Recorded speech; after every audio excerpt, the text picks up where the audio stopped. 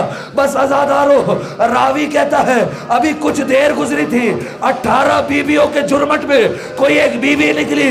کنیز نے کہا علی کی بڑی بیٹی زینب کبریٰ آ رہی ہے۔ بس یہ سننا تھا۔ حسین اٹھے، عباس دوڑے، علی اکبر دوڑے، قاسم دوڑے، اور نہ محمد آگے بڑھے۔ حسین نے بازو پکڑا، علی اکبر نے محمل کا پردہ ہٹایا، عباس نے زانو رکھے، بہن کی نالین کو سنبھالا، جناب زینب کو سوار کروایا، بڑی شان سے سوار ہوئی۔ آخری جملہ میں کہتا ہوں بی بی یہ 28 رجب ہے، کل 11 محرم، کوئی نہ ہوگا، نہ حسین ماتم، نہ علی اکبر ہوں گے، نہ عباس ہوں گے۔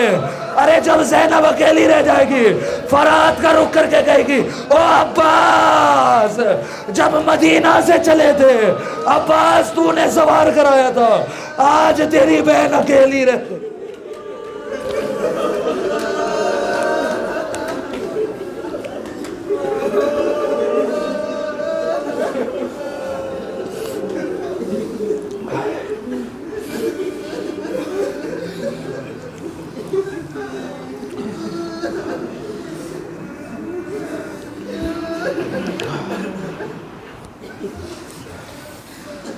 لعنت اللہ علی القوم الظالمین وسيعلم الذین ظلموا أي منقلب ينقلبون۔